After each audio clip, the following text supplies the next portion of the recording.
Hello, everyone. This is me, Atari HMB, and today is a very interesting stream that we're going to be having today, based on Outerversal. Hello, everyone. First, before we begin the stream, we're going to go start off with a brief introduction and see how everyone is doing today. So, Ballistic Boo coming in first. Appreciate you for coming in the stream. Hello, Ballistic Boo. How are you doing? Good evening. Good evening, Dark Knight. Good evening, Rising Vortex. Harvado, welcome. Oblivion MX, dope. Republic of United States of Brazil. Brazil. Como está bom? How you doing, man? L. Boyd, welcome. Ario Ramirez, Republic of Brazil again. Oblivion MX. Andre, welcome. Welcome, guys. So, today's stream, we're going to be talking about the complexities of outerversalism. What does it really mean, and why it shouldn't be tossed around so often?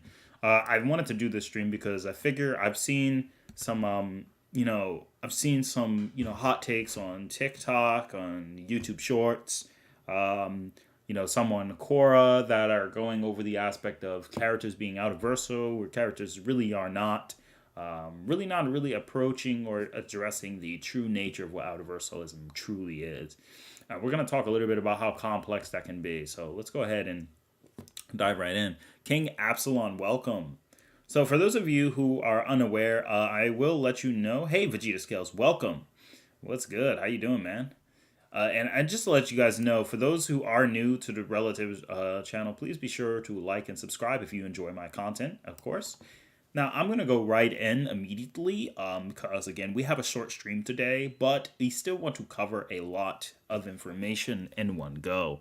So before I begin, I'm going to start off actually by drawing the majority of this stuff out. I believe that is going to be the best ways to illustrate that for you. And in order for me to illustrate that, I have, of course, the American Dictionary of the English Language, the Noah Webster. Now, why am I using a dictionary from the 1800s? It's because I believe I believe before most theories had come into complacency today, there is a little bit of understanding that needs to be drawn back from the basic, the origin of words. And the reason I'm using the origin of words, because if we're going to use terms such as Platonic regarding the philosopher Plato, we do need to go back to the old levels of etymology in order to get a greater grasp and understand that. A lot of people think that Platonic concepts are always outerversal, but that's not always the case. At least for the most case, it's very certain and meticulous concept can only exist because of another concept.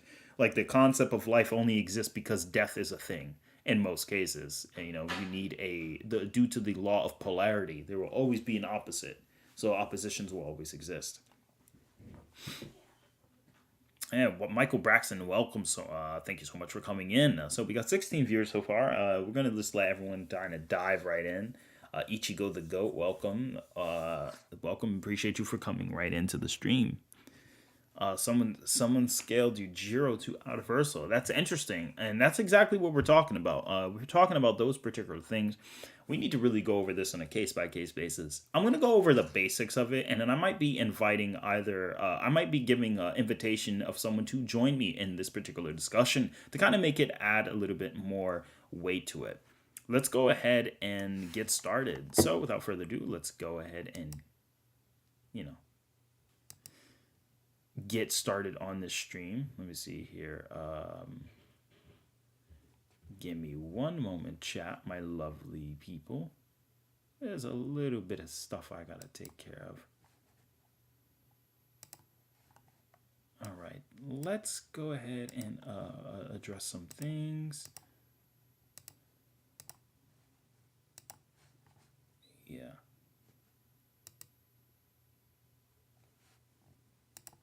Let's go ahead and place in that commercial. All right, Ayubi, welcome. Yep. All right, so let's go ahead and kind of go right in, guys. So we're going to start with like some basics that a lot of people may have a lot of misunderstanding on. And before we really get into that, we're going to first look up the definition of dimension. So let's go ahead and do that. Dimension. Let's first start off by understanding the very basic concept of dimension, because we're talking about dimensional tiering. Let's understand. So immediately we get the idea of geometry, okay? It comes from the Latin word mete, or to measure. Now, to measure is to obtain a certain quantity, dimension, or capacity by any rule of the standard, okay? Now, this is an obsolete Now, when you see the term obsolete, that means we no longer use this in most of our terms of modern English. But mete, which comes from Latin, meteor, which meteor comes from Hebrew, which means to measure, that is actually where the word is coming from. Measure is also the limit and the boundary, used chiefly in plural in the phrase metes and bounds. Now, when we use the term a boundary is typically, a limitation of any sorts. And those can be even to the platonic level. Even if you have something infinite, if there's a larger infinity that can exist, it technically should be a new level of dimensionality or measurement. Let's go over back to dimension itself and understand that it does say the extent of a body or length of breadth and thickness and depth. A line has one dimension, or length. A superficies has two dimensions, length and breadth, and a solid has three dimensions, length, breadth, and thickness, or depth. The word is used generally in its plural and denotes the whole space occupied by a body, or as a capacity, size, measure as the dimensions of a room or ship, the dimensions of a farm or kingdom. Now, most people don't really understand exactly how big this is. You see, I'm going to go ahead and express to you guys a little bit more vividly what an outerversal truly is. But first, let's look up the term verse. When we see it in most cases, virtu, or to turn. Not in poetry, not in scripture, or in any case, but to kind of understand. In most cases, when you see the term verse, that comes at the end as almost like a suffix, it refers to the portion of something. For example, a portion of an anthem. When you hear the term verse, we're talking about universe, we're talking about the portion. But when you look up the term universe itself, it's the collective name of heaven and earth and all that belongs to them, the whole system of created things, as universitas, which refers to everything that has been created. So uni as in one, and verse as in a segment, unified in a sense. You can think of it as more of a unified singularity, which makes sense because heaven and earth are two separate dimensions, even in the context of this book. You want more proof? Let's look up the term world. The universe, the whole system of created globes of vast bodies of matter, the 3D. The earth, the tranquillious globe, sometimes called the lower world, as they do in Dragon Ball. Third definition, the heavens, as when we speak of the heavenly upworld or upper world. Interesting, similar to Dragon Ball.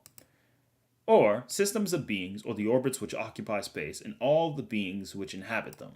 Okay? Or the present state of existence, as while we are in the world.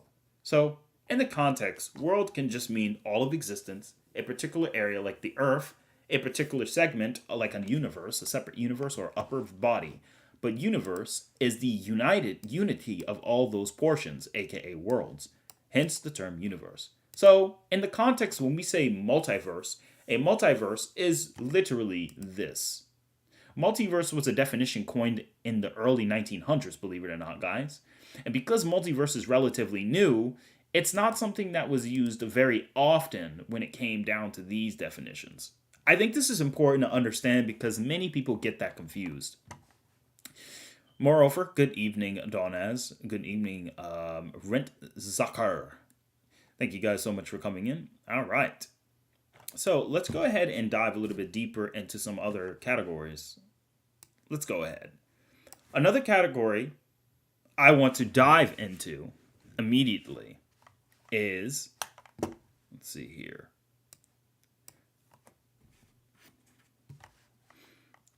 Let's go ahead and dive right into the meat and bones.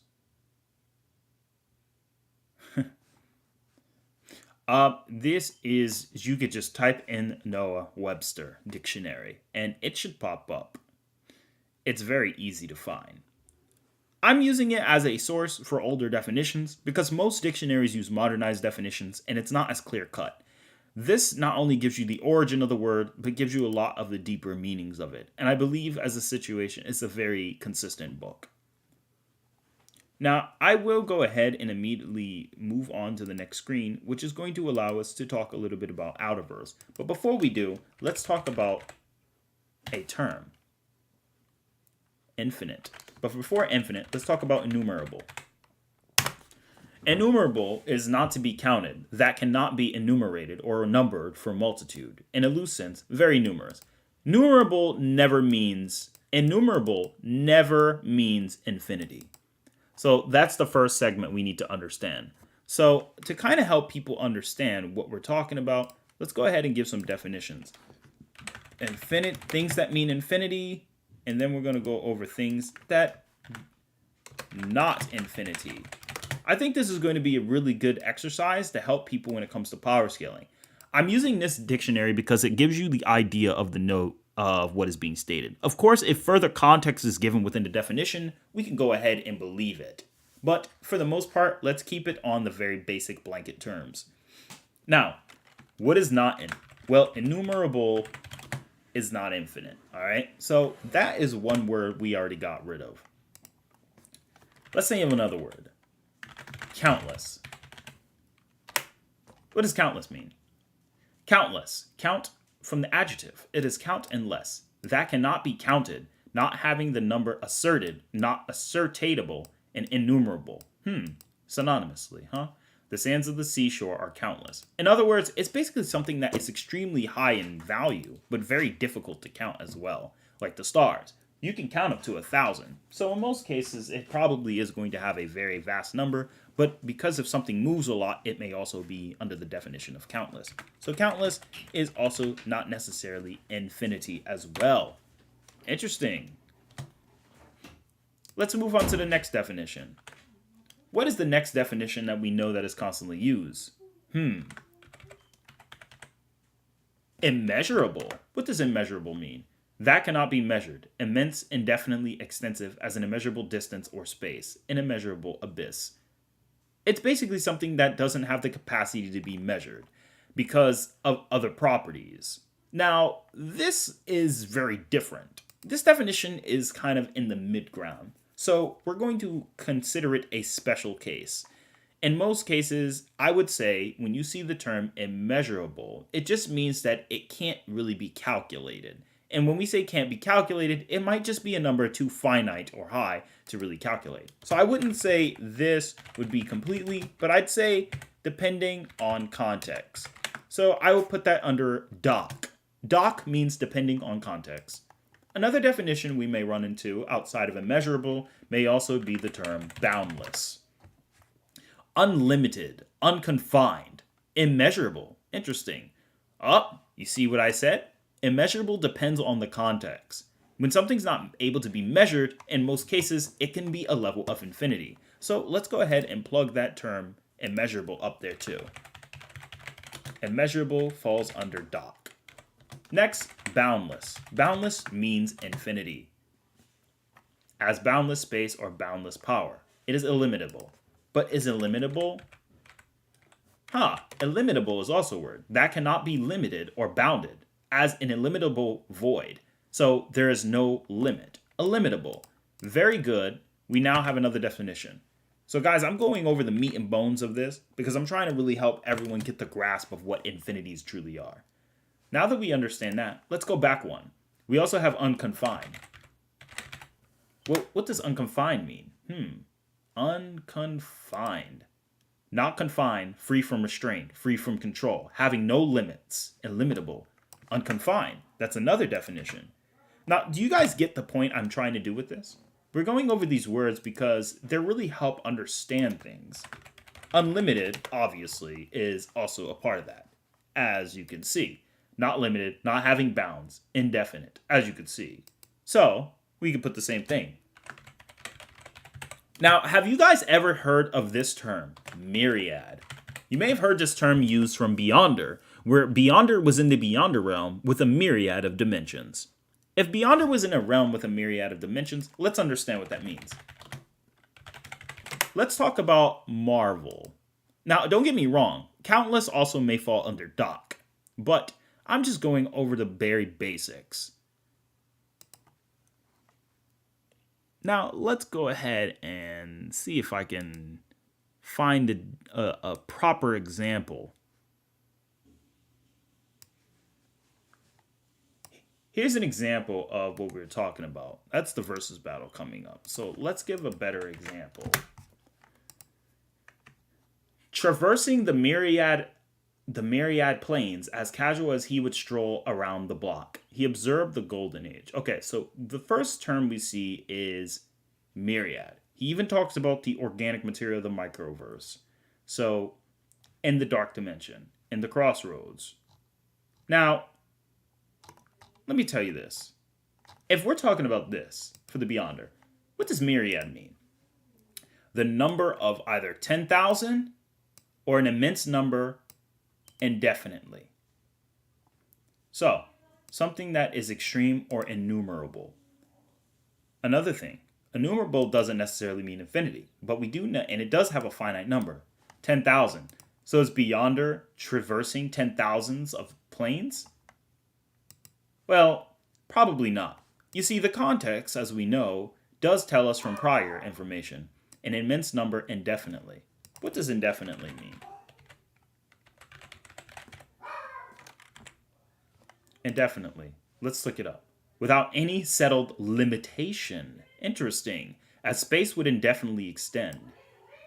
Not precisely, not certainty or precision. So in other words, there's either no defined number that we can name it finitely, or it has zero limitation. So, guess what that means? Myriad is very similar. Anyone notice the pattern you're seeing with these words?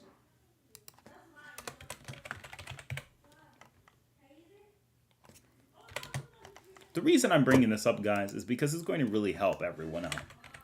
Let's type out the word infinite. Infinite comes from the word infinitius, or infinitus. Without limit, unbounded, boundless, not circumscribed. Applied to time, space, and qualities, God is infinite in duration, having neither beginning nor end of existence. By the way, this is actually, this man you see right here, this is his description of God.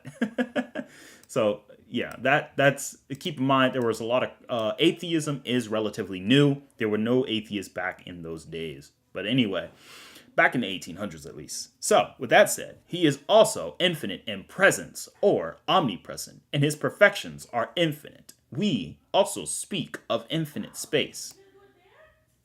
That will have no end. Thus, angels and men, though they have had a beginning, will exist in infinite duration. That has a beginning in space, but is infinitely extended, as a line beginning at a point, but extended infinitely, is an infinite line. Infinite is used loosely and hyperbolically for indefinitely large, immense, or great size or extent. Infinite canon in music. A perpetual fugue.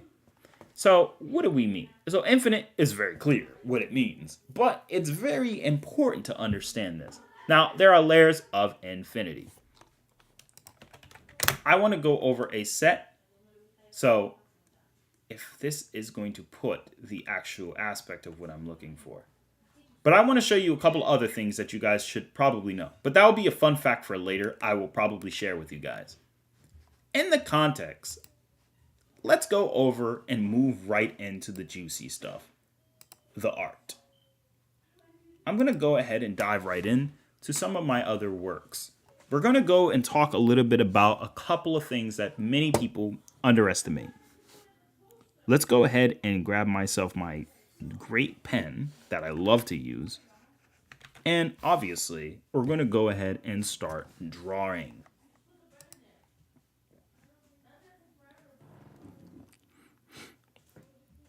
All right. So, let's talk about the basics. Everyone in this chat knows what a universe is. But there are two ways you can represent a fourth dimensional space. What are those two ways we can represent a fourth dimensional space? Well, one is a timeline. If we look closer in this timeline and pretend we're on a movie strip, like a film strip, recording a movie, we have the action of me waving my hand, and then the action of me walking away. Oh, rather, let's say my hand is waved downward. So this is the motion of me waving my hand. Between this is about 0.5 seconds. So let's say 0.5 seconds happened between these two frames. But did you know that if we go closer, you can get smaller? I've explained this before. We can get so small that we can see there's a point before I even wave my hand, before the atoms even move in my hand, and before the light particles shining on my face even move or express themselves in a different area while I'm waving. Let's say the duration between these is about 0.1 nanosecond. Did you know you can infinitely get smaller and smaller until you get to a point of what we call infinitesimal?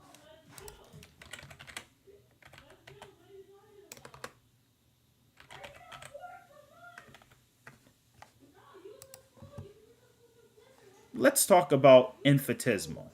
For those of you who don't know what infinitesimal is, here's the other definition of it popping up again. Infinitesimal can be shown here. It's called infinitesimal. The word infinitesimal is indefinitely small, an indefinitely small quantity. Indefinitely means, of course, never ending or boundless. Infinitesimal means you can get infinitely smaller, as infinite means you can get infinitely larger. I think this is important to understand because people don't seem to kind of get that that is one form of infinity. A form, you say, Atari. We'll explain that. But right now, we'll call it infinitesimal. The infinitesimal will be represented with a minus to a degree. Or rather, let's say let's put a different sign. Let's make a pseudo. Let's use this. That will be our symbol for infinitesimal. Now, this is infinitely small. But again, a timeline can stretch forward to infinitely large, up to hours, to days, to weeks, to years, to decades, to centuries, millennia, and even up to eons. After eons, we can get even bigger and bigger and bigger until we get infinitely large. I'm going to put a plus symbol for that. Now remember, time can also go backwards too. In the case of it going backwards, we call this anti-time, sometimes utilizing aspects of negative matter when you go back and unwoven the chains. I'll represent this with a minus under parentheses and also call this negative infinity. So in this context, we can get infinitely larger, smaller, or bigger. These are different aspects of infinity that can be expressed with the 4D timeline. And this is typically why 4D is infinitely greater than 3D. Now that you understand the very basic principle of how dimensionality works, there's another way you can do this. What happens if we have 1 t plus 3s? One temporal dimension, which allows change to occur, and 3 spatial. Well, that gives us the aspect of, again, as we've already talked about, that belongs over here. But what happens if we have 4 spatial? If you have 4 spatial objects, typically, it forms into a form what we know as today as a tesseract. A tesseract, though I can't draw it perfectly immediately, as you may see, a tesseract is a tool that we utilize in order to measure out the aspect of a possible 4th dimensional shape geometrically. This means that in terms of having a different axis, which I will delete this so you guys have a better understanding of it, by the way, a four-dimensional aspect or object, which is four spatial, if you add the temporality of time, or one temporal dimension, it technically becomes 5D. But don't get that confused. Let's just focus on the spatial aspect. Spatial in the context of being shaped. Now, for those of you who may be unaware, there are different definitions, obviously, and spatial may have not been a word they used back then, but let's talk about it. I'm going to give you a list of these three realms, and we're going to talk a little bit about it in terms of their complexity. You see, they can be bijected in cardinality, but the cardinality bijection is not taking into account the temporality. Each realm will have its own timeline attached to it in order to allow for movement. Even if you consider the 4D its own temporal dimension, there is arguments that there is a higher temporal dimension beyond 4D's assignment, because we're talking about the actual 4D object. So don't get that confused with 4D time. You see, the fourth dimension isn't time. There's a separate temporal dimension, but we don't want to get too confusing. Let's go ahead and dive deeper. All right?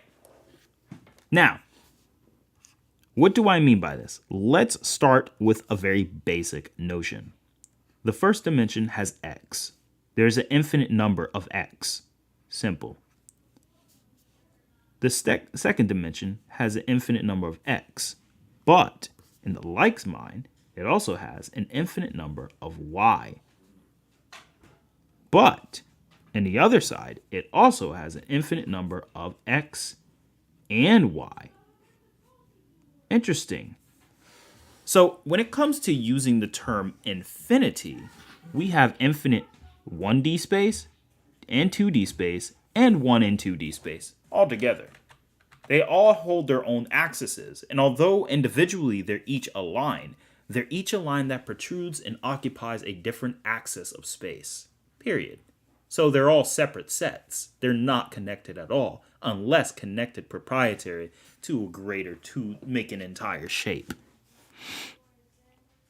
If we go to the next dimension, we get x, we get y, and we get x and y. But wait a minute, I'm missing one. What one could that be? Z. So, what are the combinations do we have out of this one? Well, let's just keep it simple. We have x and y, x and z, and then we have y and z, and then x, y, z all together. 1, 2, 3, 4, 5, 6, 7 different sets of infinity in terms of directions they can face in combinations. So, with that said, how much more can we actually gain from this? Well, let's dive in. So as you can see here, I'm going to go right into the fourth dimension. The process repeats. So as you may see, you get more added. Highly informative vid you got here, Tari. Hey, thank you so much, Krabby Breaker. I really appreciate the $10 donation, and thank you very much. I'm just trying to make dimensional tiering easier for people to understand, so we don't run into a lot of confusing arguments that kind of throw things all the way under the bus. We're going to go ahead and use Teeb for this, and I really appreciate the $10 donation once again. Thank you so much. As you guys may see, the combinations can get kind of crazy. Let's talk about them one more time. We have x and y, x and z, and now we have x and t. Wow, that's a lot. But then we have y and z, y and t, and then we have z. Let's push this up a little bit. Then we have z and t. Well, obviously that's important.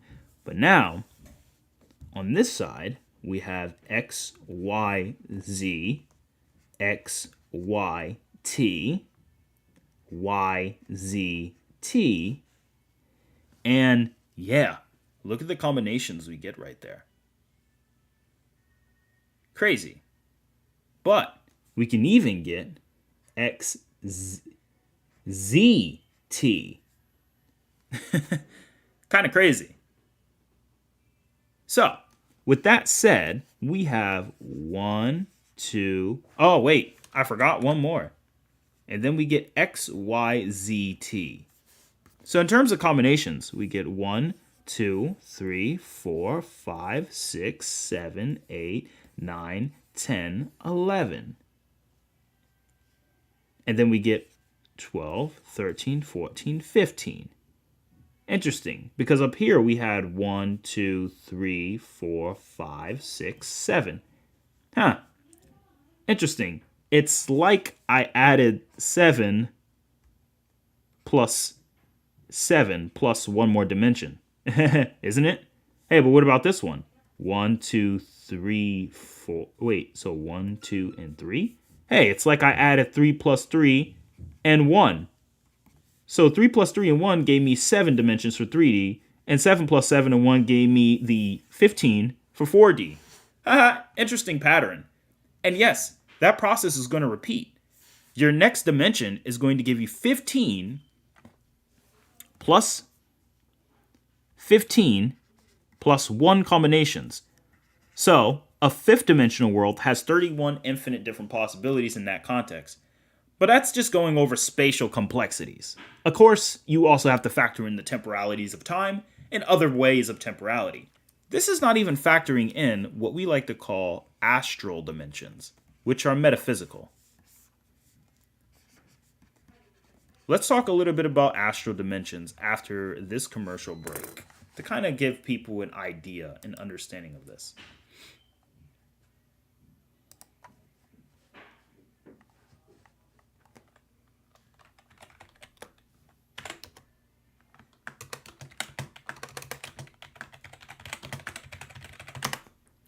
Now that we're on astral dimensions, let's talk about what is astral. Well, astral really belongs to the stars. You see, don't get it confused. Astral and spirit are not the same thing, but it should be noted that spirit is not at all a materialistic object. But don't get confused. Let's go over a quick definition real quick and kind of show you guys exactly what we're talking about. Spirit, or spirituality, is the non-material, as you can see from the 6th definition or the 7th in general. It's an immaterial intelligent substance. Again, spirit is a substance in which thinking, knowing, doubting, and power of moving do subsist. Hence, an immaterial intelligent being. Well, what does that mean? What does it mean to subsist? To be, to have existence applicable to matter or spirit. Interesting. This goes back into the definition that everything that is in the spiritual manifests within the physical. So, it means to live, to maintain in this context. So, what does it really mean when we look back at the definition? So, the power or moving to subsist. So, the spirit is the non-physical essence of life or existence, which is really interesting.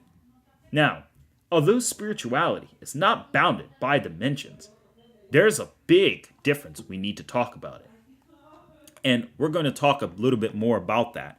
We don't need to get into apparitions and such, which exist in Yu Yu Hakusho, Bleach, Index, Medaka Box, Dragon Ball, Naruto, One Piece, and many other shonens I can name consistently.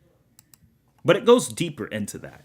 You see, when it comes to astral beings, it's more than just a spooky ghost. And I know, it's Halloween coming up. So, how more appropriate? What could be more appropriate than talking about spooky ghost?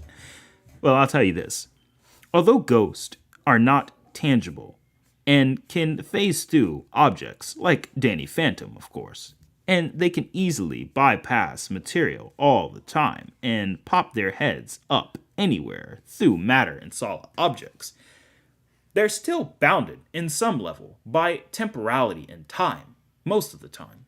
So, although they're not bounded by three-dimensional physical objects, and they're not bounded by time as in they don't age, it's still bounded by the aspect of time. You see, aging is a byproduct of the present of the dematerialization of the aging is a byproduct of the system of you aging, dematerializing, passing through time as a physical object. You don't have a physical body, so time still applies to you in terms of movement. It still takes a ghost a certain amount of time to get from point A to point B, as you may see. But at the same time, that ghost is not affected to aging because they don't have a body that's susceptible to materialistic decay. So, remember, space-time, which is the aspect of moving through space, in combination to how long it takes with time, is not the same as just time by itself. This, by itself, does not apply to these creatures. But this, right here, does apply to these creatures. They are still bounded by space-time, but they are not bounded by general time. This argument is important because metaphysics does go into a lot of different loopholes and is dimensional dependent. There can be higher dimensions of astral planes, as seen in certain levels of Buddhism. If anyone knows anything about Buddhism, or just the basics of Taoism and much more, even in certain aspects of scripture, there are higher levels of spirituality or awareness. And obviously, everyone must honestly have some level of it if they are more spiritually inclined. There are ranks in that context. And what I mean by this is if you are not someone who is willing to transcend, and what I mean by this, if you are not someone who understands this, then that can be where the argument becomes confusing. Because again, the idea is that a being who is constantly trying to improve his spirituality is how he's going to improve it. It is going to improve it through practice over time. Now that you guys understand a little bit of the basics and that there are higher levels of astral presence, there are indeed different levels of it, and some can even reach greater heights if you've checked out books from E. Powell in The Casual Body and Ego. This is a system that is followed by by the famous series known as Bastard, with our favorite character, of course, Dark Schneider. I wanted to bring this up because this obviously is a phenomena that does apply. Now, again, as I've said, there is a true essence to what it means about time. Time or age in general does still apply, but it applies in different ways. The time of life, and of course the periodic time that it costs for things to age or go over. In other words, you can even argue spirits do age, but they don't have a cap on their age. So time does still affect them, but not like that.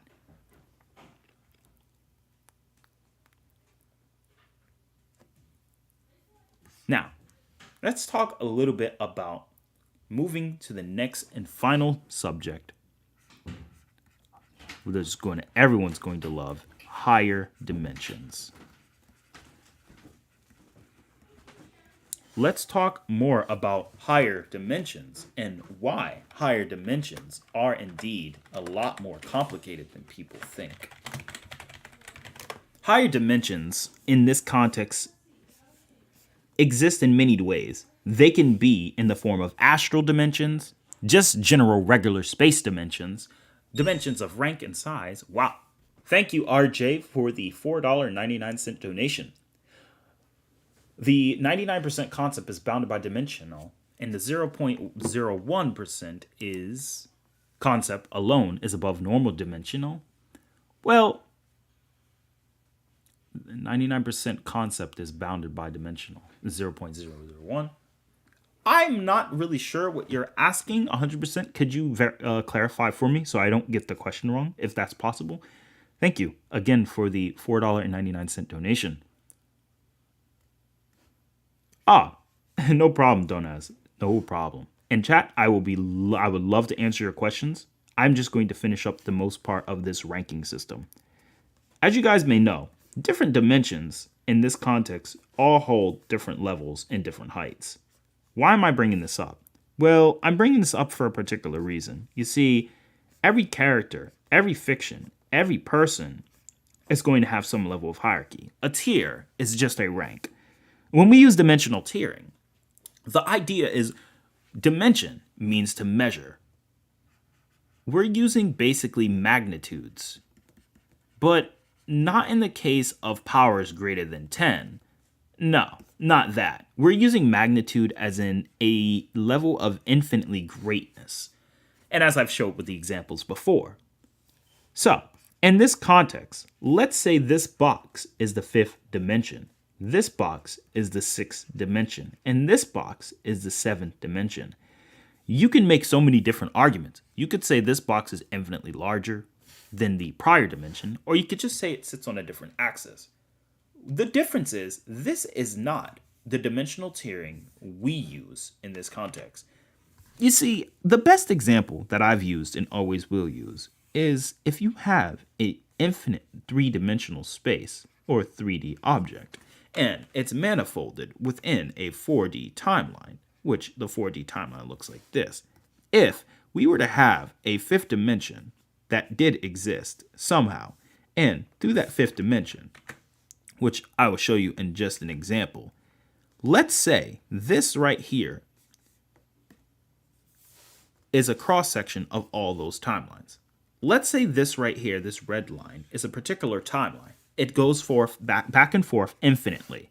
However, there was a point in history where the branch went this way, in a different direction.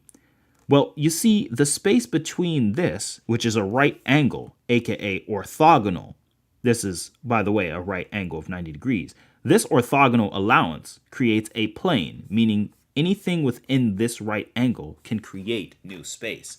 Thus, the blue space you see occupied here is known as none other than the 5th dimension. Now, this is an idea of what they call the probability plane, and the red lines you see that have white lines in them, each of these points that I will be making and highlighting in purple are junctions. A junction is nothing more but a connection between the points. Basically, the 5th dimensional connections between these 4D aspects. There are an infinite. Now, if I continue this and said, for example, that it wasn't just this, but rather this instead was just an infinite number that completely covered all of the 5th dimension or the 4th dimension, all the way into complete darkness, that there's just an infinitesimal space between each and every infinite choice with infinite junctions, that gives you the idea that the 5th dimension in this context is not only just a realm that is infinitely bigger in the sense of it has infinite junctions, which I'll just represent as J, but it also has a different axis. So, as a different axis, it is infinitely bigger as a different axis, as you could see, going in a separate angle. So, it's also infinite as a different axis. It also is infinite as in size because it is a different plane of existence, mainly because it has more range. Well, we already talked about range here, but it is a different plane. The 5th dimensionality, which means even if you had an infinite number of 4D realms, the space between these little white dots is infinitesimal compared to the actual 5th dimension, showing that the 5th dimension, just like I did with the 3rd dimension to the 4th dimension, is infinitely bigger and more than just one level of infinity. So, now that you understand that, let's go over another basic. Now that you guys gotta get that aspect, you now understand why a 5th dimensional world. So, let's give an example. A 5th dimensional world would hold an infinite number of 4D worlds in it. So, a singular 5D world is infinitely greater than infinite 4D worlds on 3 different levels. Crazy, right? But we're not done yet. Imagine If all these 5D worlds sat within this 6D space, but instead of representing it like that, let me instead do this. All of these tiny little segments you see are 5D worlds, and let's say there's an infinite number. A six-dimensional world contains an infinite number of 5D worlds, and the process will repeat. You get it? Now imagine repeating this all the way until you get to insane numbers. If we were going up a ladder, you'd never stop. Infinity transcends numbers. It has no defined limit, so it cannot really be numbered. It's a product. Infinity is almost a state of being. It has no real number or value. So, even if we get to infinite dimensional as we continue to climb the ladder, and despite that each realm is always going to be infinitely greater, infinitely greater, infinitely greater, infinitely greater, it's insane when you really think about it. And we're talking being infinitely greater on more than just one level. The fact that each realm can, even as I showed with the example before, on how many different combinations of infinity it contains, will also make it so much larger. So, what I'm trying to make a point is, even if a 4D being was completely, in this context, a 3D being with infinite 4D power, which such a being can exist, by the way, even if such a creature existed and had infinite 4D power, either a third-dimensional being with 5D power, even if the third-dimensional being's 5D power is literally just he could destroy one 5D realm, this makes him so much greater than the fourth-dimensional being that you shouldn't even compare them. In fact, he's greater than the 4D being on like several infinite levels. So, even if the 4D being got an infinite increase, it wouldn't be enough to defeat the 5D being. Even if you infinitely increase the 4D being's power by infinitesimal amounts and increased it infinitely greater, it still wouldn't be enough to overcome the 5D being, as it wouldn't be able to overcome the gaps in the ranges of motion the 5D being has access to.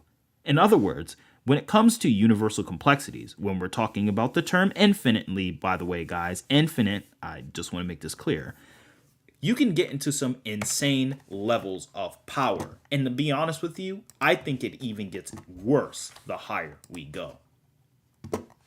I'm going to go ahead and go into a great example about this and show you exactly why I believe going into higher dimensions get scarier. Let's talk about infinities, the deeper part. Hey guys, have you guys ever recognized one of our best friends? This number right here. What is it? Well, what is Aleph Null? What does it mean? Who is it? What does it stand for? What is its purpose? Well, I'll have you know, the actual true meaning of Aleph Null is part of set theory. And to be honest, it's a sequence of many different numbers. It can generate from whole numbers.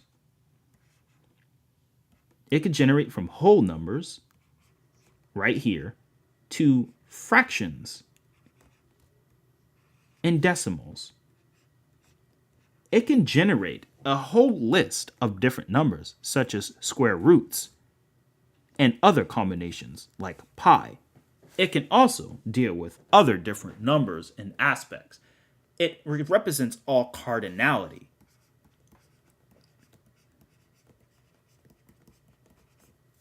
Now, what is cardinality? Well, cardinal is the aspect of how many things there are. For example, how many apples fell from this tree? How many apples, or I'll say cherries in this case, fell from the tree before Vegeta right here can grab them all? Why Vegeta? I don't know. But Vegeta, there are a cardinal number of apples. How many things there can be? These is a level of infinity, and this is how many different forms of infinity can be represented. It is a number so vastly big, it doesn't even make any sense. It's also known to be transfinite. You see, it includes the natural numbers, and it includes ordered numbers as included in certain contexts. You see, it also includes all integers, rational numbers, constructible numbers in a geometric sense. and algebraic numbers, and even computable numbers, and binary strings and finite lengths. It also is infinite subsets. So, that is an aspect of the insanity of how big these numbers can really get. You see, I want to go over a little bit more of cardinality in this aspect. But the Versus Battle Wiki is strange. The modern definition of the term we see known as outerversal is literally being able to reach the Aleph Null dimensional. I understand Aleph Null dimensional is usually, in most senses, much greater, much more than infinitely greater than just plain old infinite dimensional. So, in this context, even if you were infinite D or infinite dimensional, an Aleph Null being would be so much greater than you that it wouldn't even be worth comparing. An Aleph Null being is much greater than an infinite D being, then an infinite D being is infinitely greater than a 1D being. That's the truth. So, what does this mean, though? Well, the problem is that it's not true. You see, the truth is, sadly, the Versus Battle Wiki changed the definition of the original Outerverse. And you see, the actual definition of Outerverse actually used to have a deeper meaning before. It was the pinnacle of almost boundlessness. But now, if you just hit Aleph Null, if you just hit some level of Aleph Null, or some infinite cardinal number or computing numbers, then you could just get outerversal. It's literally like that. And honestly, I don't like this idea. It's literally becoming one of the problems with the Versus Battle Wiki and changing their definition. Everyone is starting to become outerversal, and that's because the way the Versus Battle Wiki allowed this situation to happen. And I'm not talking about weaker characters. I'm just talking about the idea that just because you don't have a boundary to dimensions doesn't give you the rank. You see, dimensional tiering is not about the dimensional placement you sit at. It's more so about the disposition of how much power you can generate greater than the last. You see, if a character, such as, let's say, for example, a character like Midaka, in all her great glory and her oversized, let's say Midaka in this context. It's a very janky Midaka, but bear with me. Let's say in this context, Midaka is capable of, just saying she is beyond dimensions. That does not mean that she immediately... In order to prove that, we have to ask, can Midaka destroy an infinite number of 4D realms that are infinitely greater than 3D realms, and then destroy an infinite number of 5D realms within a 6D realm, and an infinite number of 6D realms that are infinitely greater than the 5D, and continue all the way up into infinity? Well, it's more than that. The true definition of outerversal should be if you hit Aleph Null dimensionality. How many dimensions can there be cardinally? Well, that's not the case. You see, if I go to Aleph 1, things get scary. You see, Aleph number 1 can be a set number of ordinals. How things can be ordered. You can order things as in 1, 2, 3, or 2, 3, 1. You can also change up the order and say 3, 2, 1, and you can even include negatives into that. The amount of infinite combinations you can do is so mind-bogglingly huge, it absolutely breaks everything I'm trying to explain on the stream. And it might break your head. You see, the definition I'm trying to let people understand is it gets worse. The concept and notion, if you go into a little bit of other infinite sets from well-ordered numbers and Cantor's infinity, and even undescribable infinities innumerable infinities. And even when you get into the set of all infinite Ordinals, where we call it omega. Omega is the lowercase Greek letter of the alphabet, or at least this is, and it has the cardinality of Aleph Null. A set cardinality of Aleph Null. Okay? Now, there is a bijection or a one-to-one correspondence with natural numbers. And what that means is, for example, if I have 1.5 and I have 2, 4, if I have 1.5 and then 3 and then 4.5 and then 6, and then I just count numbers going in this context, you see, even if I continue infinitely, they're all going to have the one-to-one correspondence, as you could see. This is the bijection of each infinity. However, you can actually bypass this when you get to the true nature of Aleph Null, and the fact that Omega Null can contain such a thing and can get even bigger is insane. Have you ever heard of the aspect or theory of Aleph infinity? Yeah. Now think about that. I've already told you how big Aleph Null is, so imagine if it had infinity. But what if it was mixed with Omega times 2? Or Omega times 3? Or instead, what if it was with Omega infinity to the power of Omega infinity? You see, axioms don't really give us any limitation of how many different combinations we can create. And even after, if I get an infinite subset of all these different numbers and break the limit of ordinalities, and I even get into fixed points of omegas, and I just keep going and going and going and going and going and going and going and going and going and going and going to an infinite subset of different infinite subsets of different infinite to the power of infinity, to the power of Aleph Null, to the power of Omega Null, to the power of Omega infinity or Omega times infinity, to every single aspect and combination that cannot be described, which is known as the indescribable infinity. This, despite all of this, falls under, and it can get worse, Sigma Null. If that's the right number, I believe that is it. Or sorry, not Sigma Null, but Epsilon Null. You see, Epsilon Null is, well, how do I put it? It's the collective numbers that are transfinite numbers. And according to most sources, Epsilon Null, in this context, or Epsilon 0 or not, is obtained by the transfinite recursion from the sequence of smaller limit ordinals.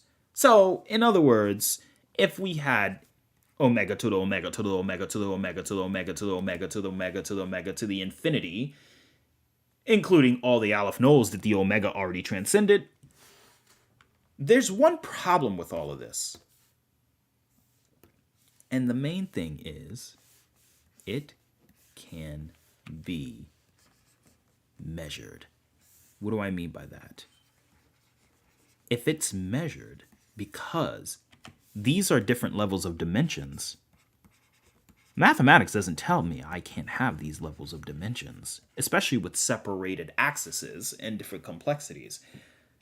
I can have ordinal dimensions, and I can have them differentiate. Who's to say they can't exist logically? It's indescribable, or the impossibilities. The problem is, even with this much dimensional, this is a context we called, that Andre and I, including Roz and many of the server, call complex hyperversal. The complex hyperversal we describe is what the Versus Battle Wiki may describe as high outer. You see, a complex hyperversal in our context is the same as a high outerversal being in Versus Battle Wiki's context. Now, there's also multi-hyperversal, which is another term we used, or rather, we use the term infinite hyperversal and this term, which is super hyperversal. What is super hyperversal? It's a context we use to describe what Versus Battle Wiki describes as low outer. If you hit the Aleph Null of dimensionality, if you're Aleph Null dimensional, you are not low outer. You are instead super hyperversal. If you hit the complex hyperversal, you are not high outer. So, what is outerversal? That is the golden question that we will answer today. And to give you the answer, it's very simple. An outerversal being is simply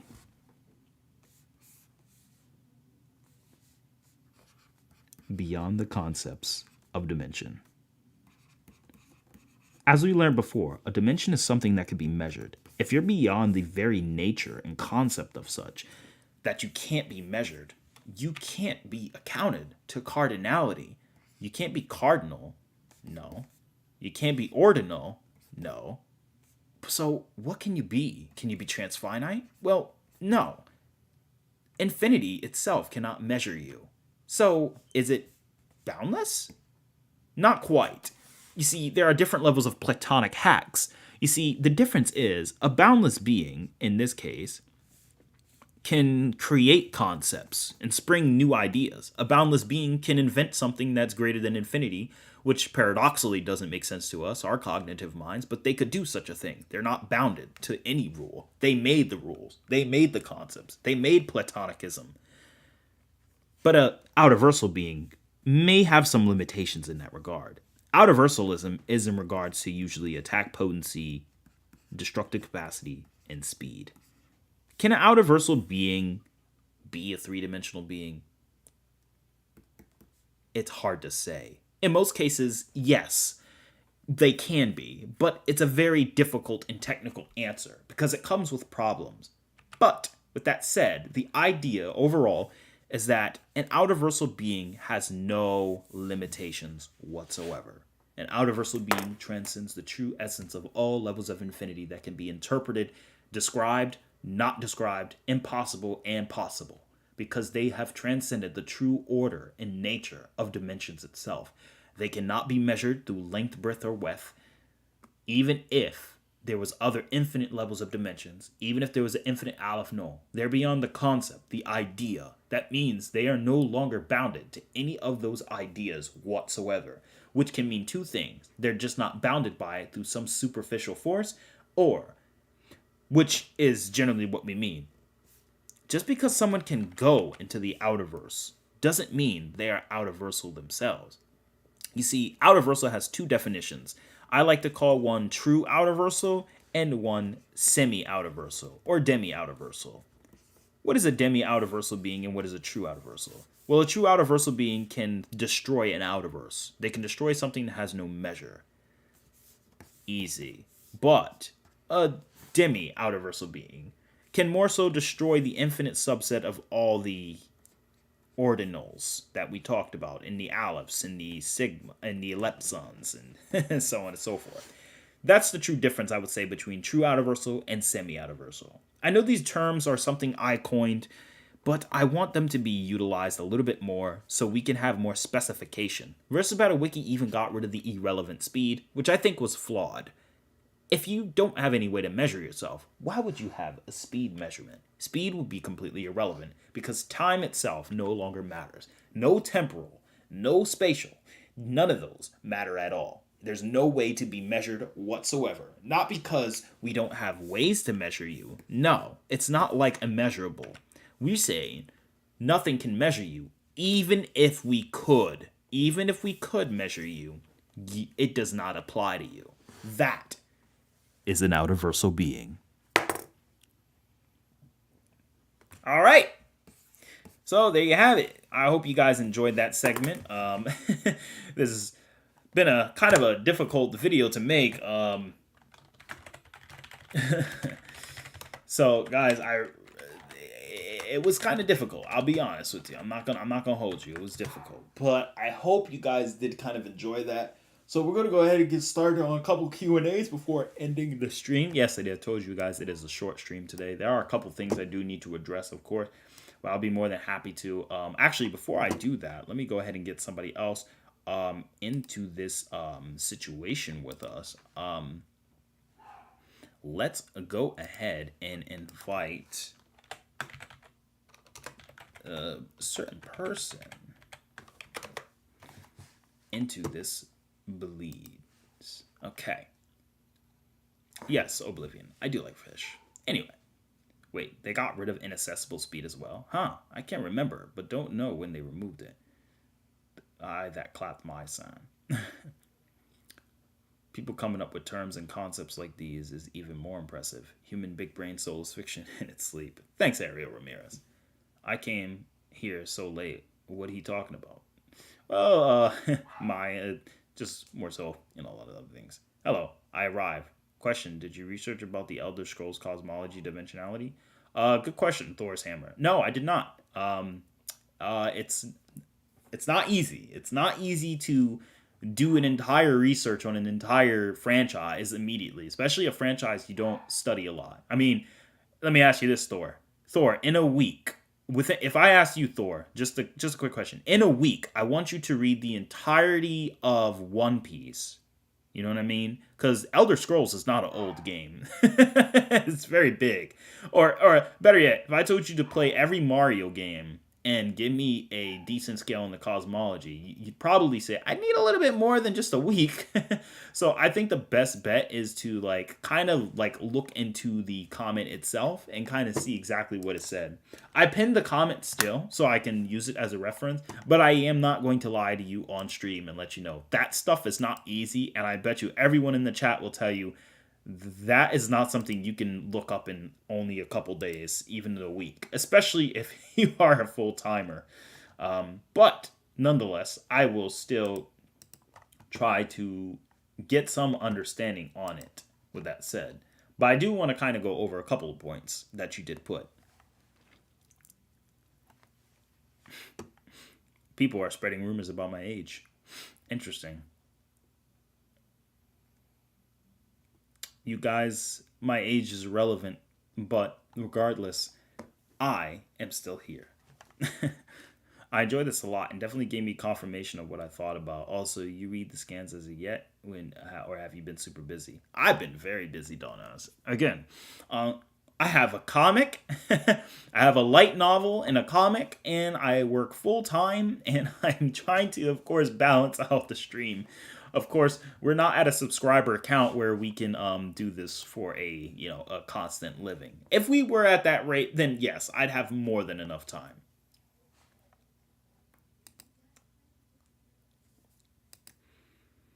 So, let's go ahead and read Thor's Hammer's comment. I'm going to go off of based on what I know about what you're saying, Thor's Hammer, instead of going to research the whole thing. I think that this would be a lot better, especially since your comment was, less than a week ago. So let's go ahead and examine it as we see here. All right, so it says here,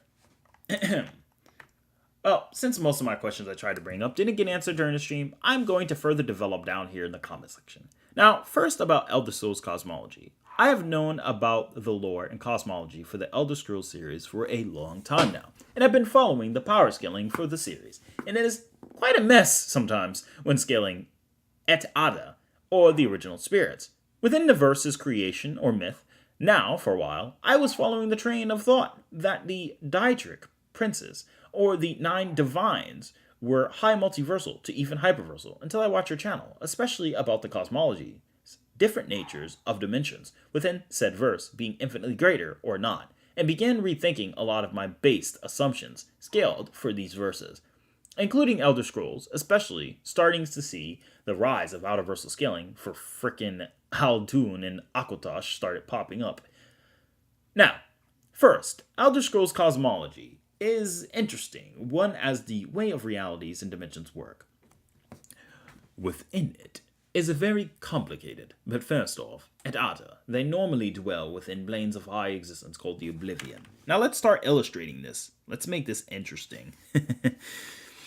Let's see. So, it says here, they dwell in planes known as the Oblivion and, what? What does that say? What is he selling? Okay, so, we're gonna take this as Oblivion. And the other one we'll take for Aetherius. The problem with et ada are where they create actual matter or space and not extend themselves to lose their power in the process. Lucron tricked many of the et ada into creating Mundus, which housed Nern and Mundas, isn't a infinite-sized universe or dimension. It actually has a limit to how far it stretches physically, and it took Et Ada to actually put an effort into creating the realm, and as a result lost their origin or the divine power. So their power is not infinite, and came with a cost for creating the realm, like Mundus or the planet Nern. Okay. So let's see. They normally exist within planes. These are planes. Let's get them labeled. And then let's go ahead and then let's get the actual, what we know as believed to be the creation or the universe, as we may say. All right. So,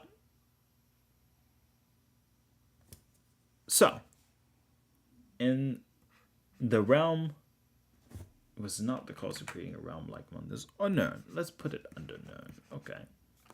The terminology and history of some of the Daedrak princes is very confusing and contradicting when researching at times, but for the most part, they are considered Et Ada, who did not participate in creating Mundus, and most of them dwelled in the planes of oblivion, so they have their full powers, still, for the most part, with some exceptions.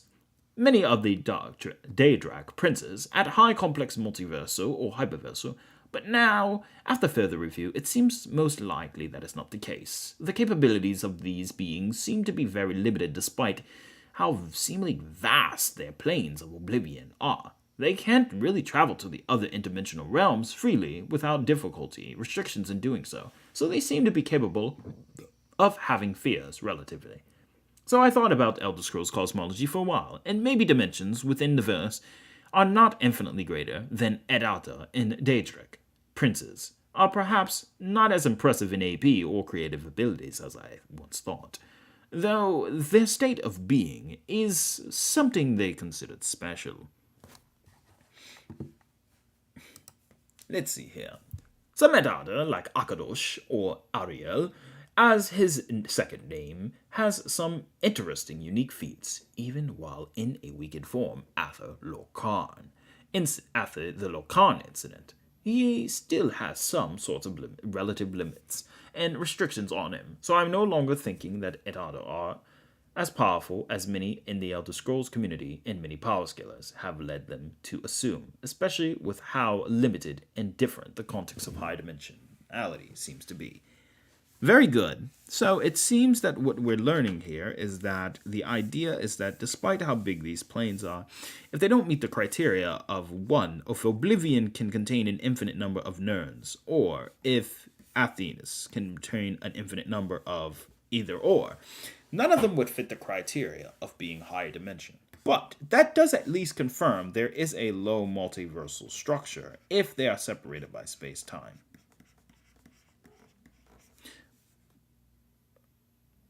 So, with that said, I think, it's very interesting. All right, so, very good. The cosmology is pretty big. That is true. But the only thing I can say about it is without further research or playing the other additional games, it would be very difficult to actually pinpoint exactly how big it is. So, I do want to say that I do appreciate the comment, and I am glad you talked about it. Now I can bring it to the attention.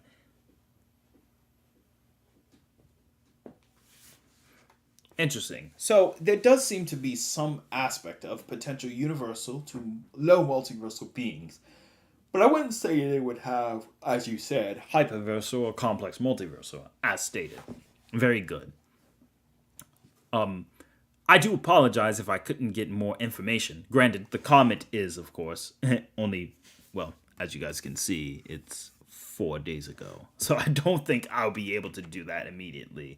At least with the schedule I have. But I still had fun reading it. Thank you for sharing. Now, let's talk a little bit more before we hit into the hour and 25-minute mark. And I think we will be able to end it. Hello, Omni John.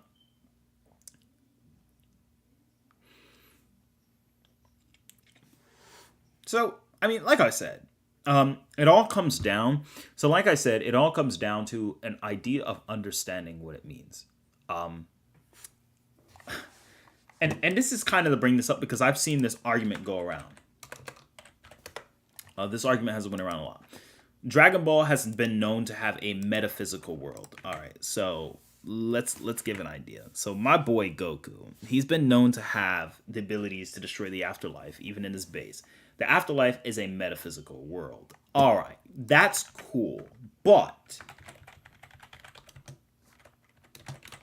here's the problem with all of that. You see,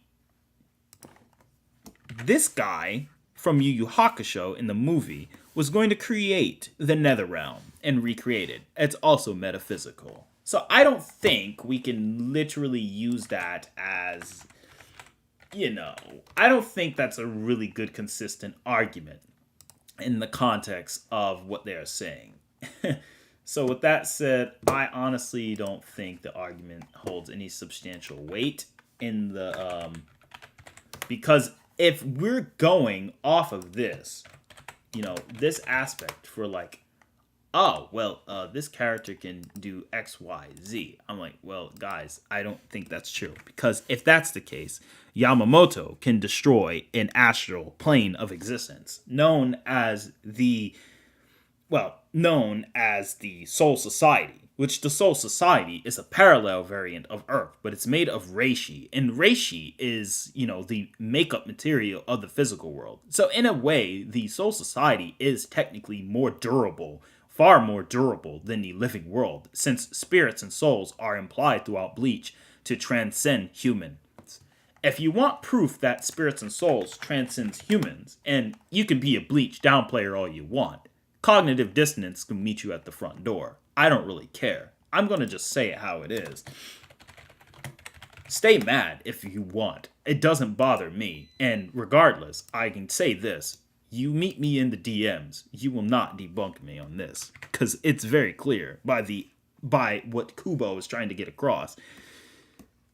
Having evolved to a plane beyond the Soul Reapers, just as two-dimensional entities cannot interfere with three-dimensional beings, unless I purposely lowered my level to allow myself to be interfered with, my spirit energy cannot be sensed by Soul Reapers nor humans. Soul Reapers cannot sense humans, and it seems to be a very common Japanese trait that spiritual essences are typically greater than physical essences, which is pretty much in the definition of when I read the term spirit itself, when we was talking about the immaterialization, which is true in Bleach, because every building in the Soul Society is made up of reishi. So, in this context, Yamamoto, Goku would all follow under outerversal realm if we use that very argument. But that is not what outerversalism is. You see, outerversalism is not about the idea of being not physical. Because again, time isn't physical. Chat, put a fire in the chat if you know that time is not physical. Time is not a physical essence. Yet, it has an effect on Goku, and it has an effect on Yamamoto, and it has an effect on Yakumo. And again, if time is, well, as you guys may know, not physical, how can Goku interact with something not physical? Well, he can, but he is limited. The time rings still make him age. He has powers to manipulate the fourth dimensional realm to a degree, or the higher planes of the 11th dimensionality of the time ring. But that doesn't mean that Goku is not able to be aged. That does not mean he still needs a time ring to time travel in some cases. Unless he unleashes a full power Ultra Instinct Kamehameha that matches Infinite Zamasu, he might be able to have enough attack potency to destroy said realm. But in most cases, it's hard to really say he does. Narratively, they really don't want to pack that on, except in the anime. The anime, he's God tier. But the point still stands. Time is not physical, but there are characters who destroy time. That doesn't mean they're automatically outerversal. If destroying time or manipulating time, a non-physical essence, was a thing, how many other characters would also be part of the outerversal bargain sale? Well, I have a lady for you. She would also be part of the bargain sale. Do you guys know who she is? I bet you can guess her. Yeah, you guessed it, she would also join the outerversal rankings. Oh yeah, she'd be outerversal. Do you understand? She can manipulate it and completely freeze it. So can she freeze the outerverse? Because time isn't physical. Spirits, as I've proven before, are bounded by the physicality of time. And if you want evidence, I'll show you. Evidence of this is literally in the pudding. Here's an example. Temporal do-over. Temporal do-over is a phenomenon that Weiss used to reverse not just time, to not create another timeline, but he reversed the entire, and whether you want to believe it or not, Weiss did this to the entirety of, sorry, I'm having a bit of loading issues. Weiss froze the entire essence of the time ring. He reversed time because remember, we said I don't want to create another parallel world. So if Weiss was going to create another parallel world, that means he would have created the new time ring. Why do we know this? Because when Buhan escaped the room of spirit of time, it technically created the time ring. There are infinite possibilities. But just because something follows many worlds interpretation as well, doesn't automatically mean it has every possible infinity. At least to the cardinality. You see, Tegmark never expressed the cardinality of infinities to that degree to get to outerversal. Not even close. So, mathematically, it does not meet outerversal standards. Story-wise and lore-wise, it also does not meet outerversal standards. And the truth is, Koyama has said many, many, many times that that stuff is not something he agrees with. If you guys are still doubtful in that, I can prove it right here on stream that Koyama literally said that he does not agree with that whatsoever and that it is his opinion. I have to bring this forward because the Japanese are very honorable people, and they do not like to have their words twisted or taken out of their mouth for the simple sake and context of trying to highball a particular character who doesn't need to be highballed in the first place because he kind of solos a lot of other light novel characters. You see, it's not that Goku needed to be highballed into a stronger being, it's that a lot of light novel characters needed to be lowballed because they were being too wanked, I guess you could say.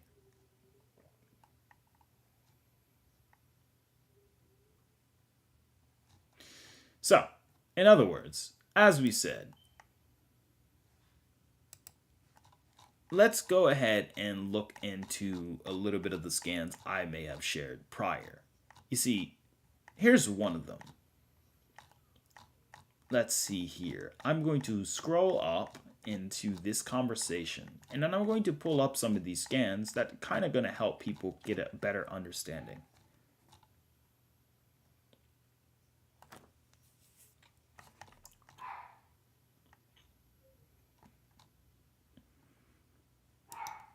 Alright, so let's talk about it. And this is nothing against Brother Middle Track.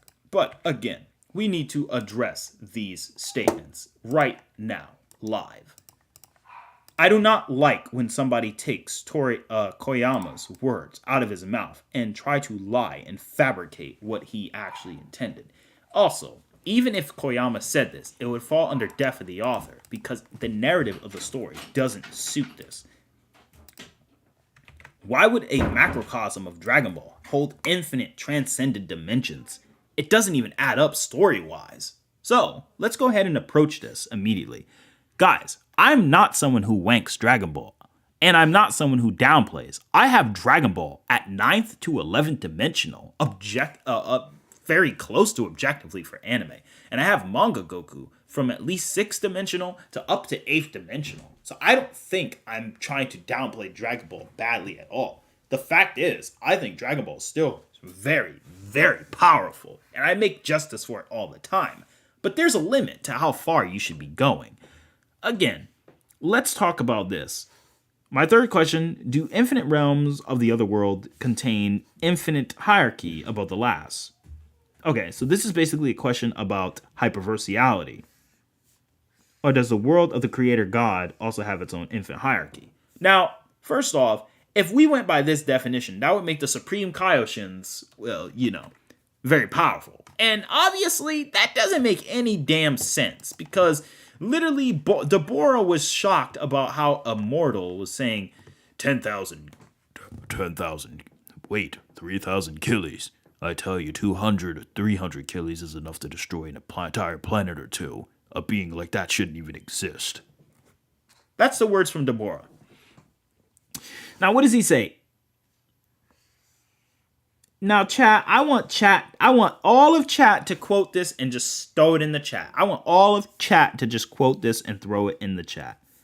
We got to do this because we got to keep Dragon Ball integrity.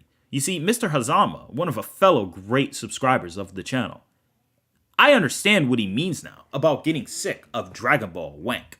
I never grew up with Dragon Ball wank since the Google Plus ages. Sure, there'd be some people, but they'd get absolutely they'd get washed immediately by other, even low-end debaters. But now, there's no longer Google Plus.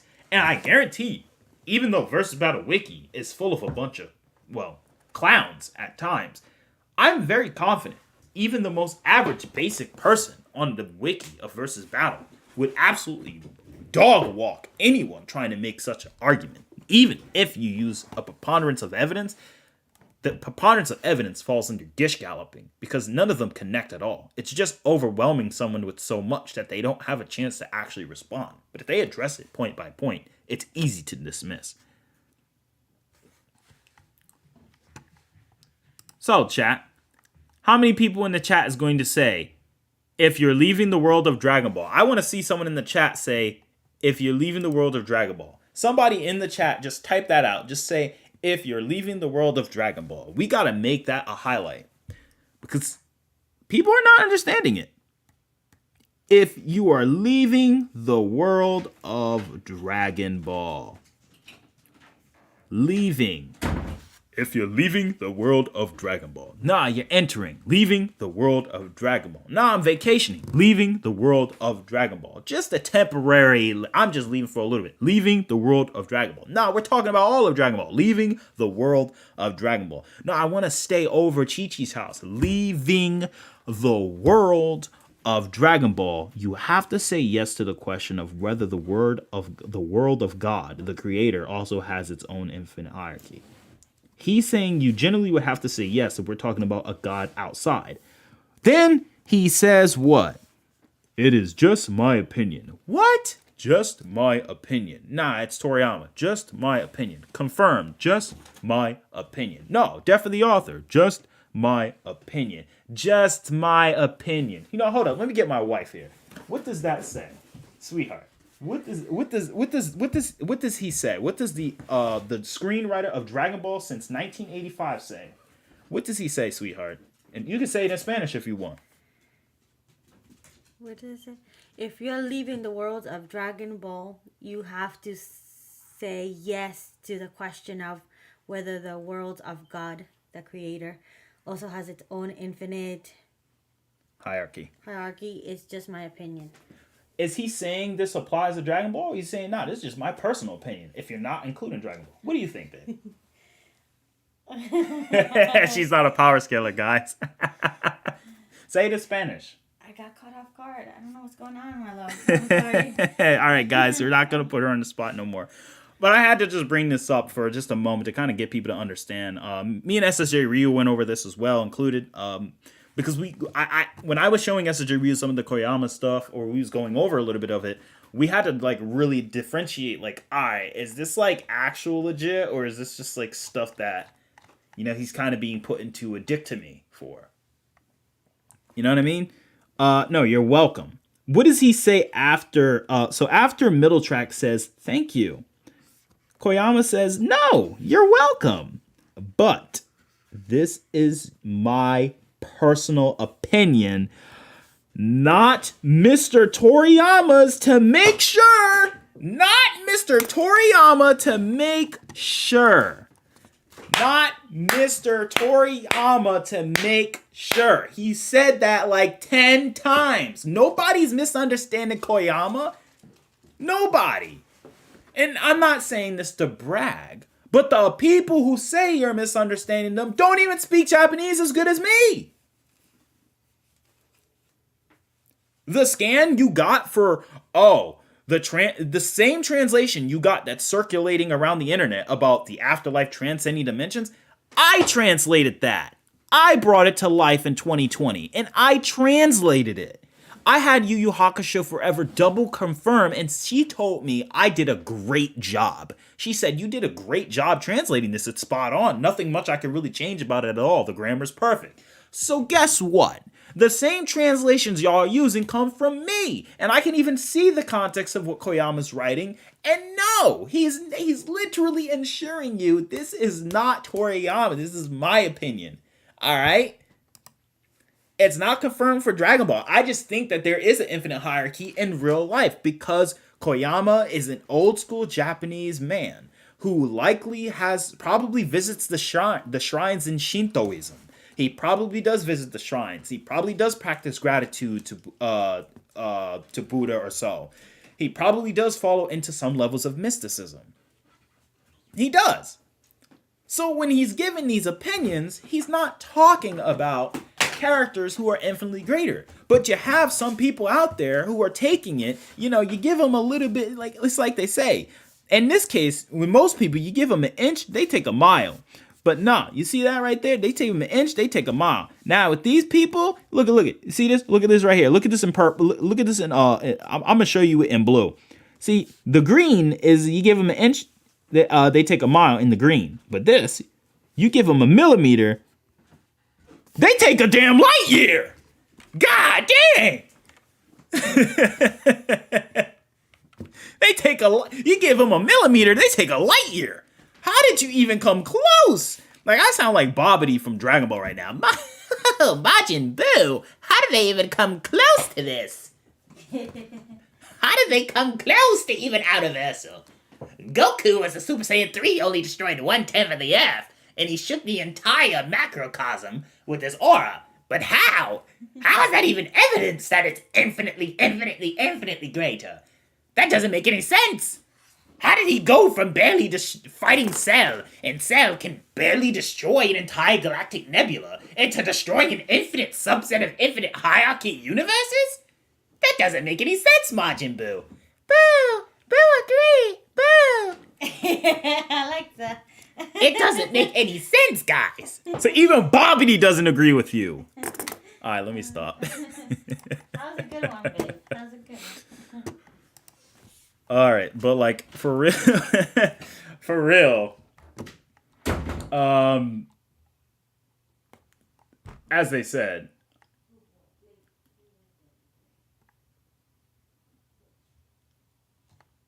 so what else? Is there more evidence? Again, guys, it's all for it. Don't take it like none of this is intended as an insult. But again, when they ask questions like, many questions have been answered regarding the Dragon Ball cosmology. Thank you. And I wanted to know if I made the anime, or he wanted to say if the anime had the same cosmology in mind. The answer here is just what? What does that say? What does that say? Oh, just my cosmology. Oh, just my cosmology. Oh, just my cosmology. Oh my goodness, I did not know that, actually, I was reading Dragon Ball, and surprisingly, I was actually shocked. So my husband, Nam, I know you guys know Nam, he's from Dragon Ball, he fought Goku. Nam actually told me that our universe is very vast, but it's not full of infinite hierarchies. We didn't get that far from Mr. Toriyama. I don't think Toriyama would also write something so complex. So again, it's very, very, very clear.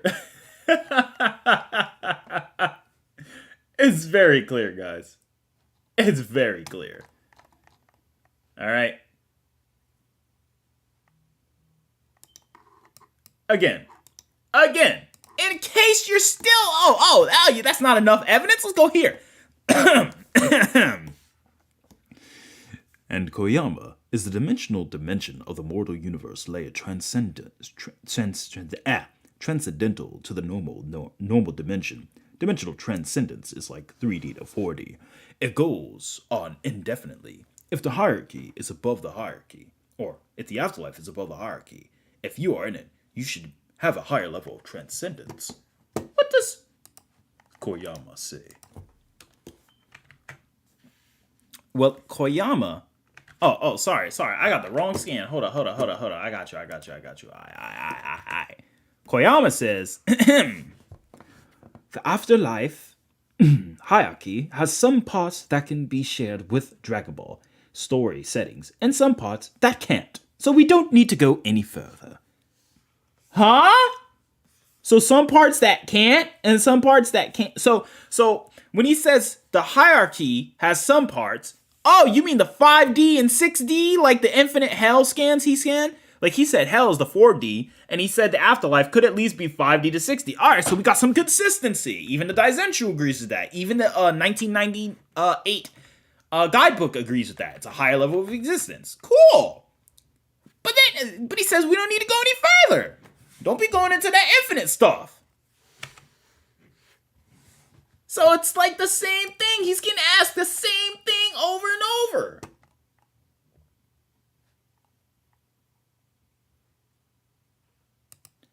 Literally. And you want evidence? He literally says it. You know what he says right here? Hold up. Let's look at another one. Look at this. Does that mean that there are higher dimensional layers that Goku and we cannot enter into the afterlife? Is there higher dimensional layers in the afterlife? What does Koyama say to that? The world of Dragon Ball is very ridiculous and a fictional world, definitely. Realistically, of course, we cannot enter the spirit world above the fifth dimension. Above. So that's our confirmation for 6D. And then, of course, there's another statement where he literally says there's 6D, of course, obviously. But, you know, there's another case. This happens a freaking again. Look. Are all areas infinite in size in the other world, and are there inaccessible gaps between the living world and the other world? Oh, you mean like an infinite transcendency, right? I think there is. He says this. I think there is. Do you need such difficult knowledge to enjoy Dragon Ball? Of course, the viewer is free. It's entertainment, so why don't you enjoy it more comfortably? Is Koyama confirming infinite dimensions? Or is he just not understanding the question and saying, I think so? Because later he literally clarifies. Again. So, what's going on here? Well, is there more evidence Koyama confirms the afterlife is 6D? Well, there is. I think Goku lives in the three-dimensional world of our Earth and parallel world to Earth. It is the same as the Earthling. I think it's reasonable to think that the gods, including the gods of the world, live in at least the fifth and sixth planes. So, Koyama is very consistent with that. Very consistent. Obviously, he agrees the afterlife is a higher dimension, but again, as I've stated countless of times, he never agreed with that other crap. I don't know why everyone keeps talking about it.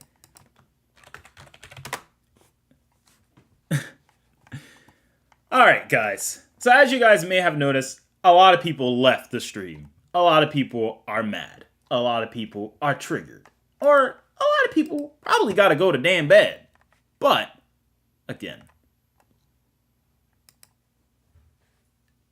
I think there is a problem that people need to just kind of let it go. Stop putting words into Koyama's mouth. Dragon Ball doesn't have this infinite hierarchy. It may in the future. And Heroes kind of does. But for the main canon, relax. The main canon doesn't really. It doesn't. Like, it doesn't, guys.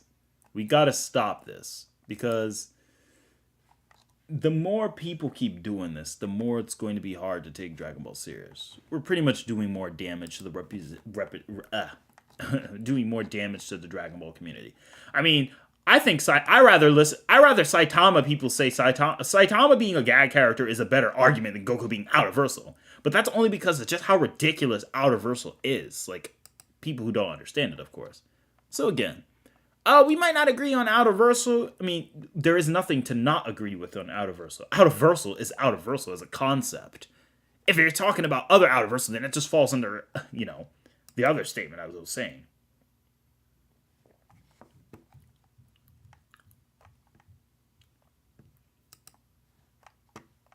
So, what else is there to really say? I don't think there's much. I think it's very straightforward, guys. Anyway, I just wanted to make this clear to you guys. This is Atari H&B. I'm making this clear because we gotta know there's a limit to this outerversal stuff. Shinra is not outerversal.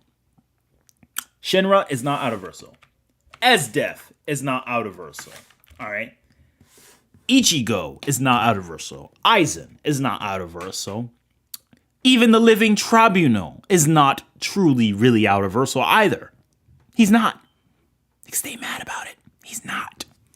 Iron Man is not. Thor is not. Odin is not. Rune King Thor is not. Thanos is not. And many characters are not outerversal. A lot of characters are not truly outerversal. Now, is like the Tribunal some level of like Aleph Null dimensional? Yeah, absolutely. Is the Tribunal some level of probably even Ellipson null? Yeah, probably. Probably borderline outerversal, if I'm being honest. But in most cases, there are a lot of pieces that need to be meant to be outerversal to truly pass the true concept. So I think outerversal should be preserved for those who literally are abstract in nature, like the Beyonder in his true essence in the Beyonder realm, or a Lucifer Morningstar in his true capacity on how even Platonic concepts have no hold over him or no say, and how he himself doesn't even have a limit. How he, turned reality into a freaking piece of paper. So I think with that said, there's a lot of other characters who potentially could get there. But if a character is outerversal, they shouldn't even be in versus battles. Most of the time, it's almost impossible to figure out who would win. It's so difficult. It's not even, makes sense. Of course, I believe Lucifer and Beyonder fall under the category of semi-outerversal. I don't believe they will actually destroy the outerversal essence itself, as the true outerversal being may be. Beyonder, yeah, it's a hard say. Actually, Lucifer too, because they can create concepts, literally, with our nigh omnipotent power. So probably. So Lucifer, Morningstar, Beyonder, Michael Demiurgos from Marvel and DC, these characters can. Even the protege, when he absorbed Beyonder's power, might be able to do something similar. But again, I just want to make this clear, guys. A lot of these characters are not outerversal. None of them are. You're going to see people bring up outerversal, but then every time they say outerversal, just tell them this. Do you have any evidence they can destroy an infinite subset of hierarchy? Do you have evidence that they can destroy an infinite subset of fourth dimensional complexities? And if they say no, or they say yes, ask them. Say, well, give me an example. And if not, say, well, show me that this surpasses Aleph Null. Ask them. That's all you need to ask. And I'll type it in. I'll type it in. If anytime someone asks you something stupid or say a character's outerversal, say, is there any evidence that they surpass Aleph Null?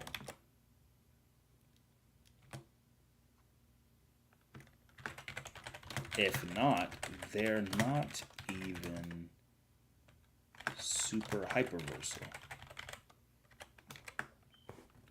There. Colonel, this is Snake. I'm done here. Now, listen, stream. This is Solid Snake. I'm trying to let you know that outerversal bullcrap is not a really good argument. Colonel, tell him to stop arguing about outerversal. This is Snake. My ass is outerversal. Anyway, Colonel, listen. I'm tired of talking to you. Now, everyone, stop saying he's outerversal. Nobody's outerversal. Nobody. And if anyone says they are, I'll visit you at your house. Snake, be sure that they don't catch you. Got it. It's 100-dimensional, so Anos is 101-dimensional, meaning he's high hyper. Dang, dang, where did Atari go? I'm right here, bro. I'm right here.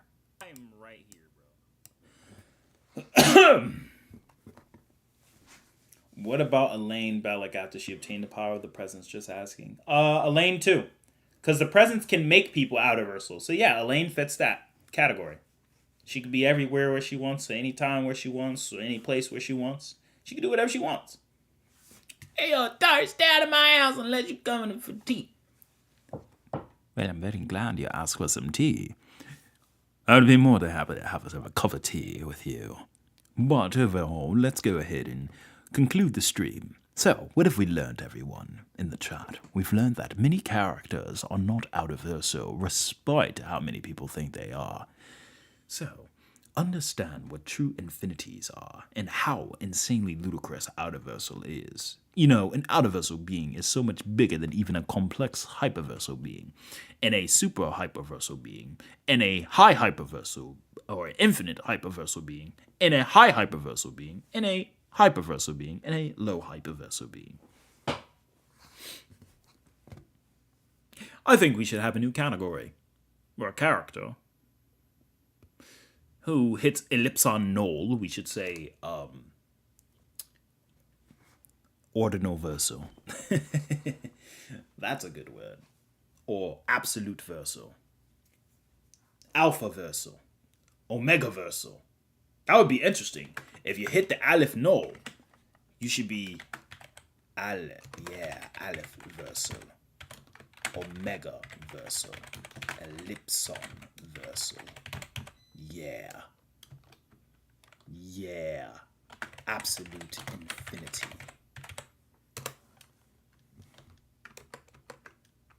Yes.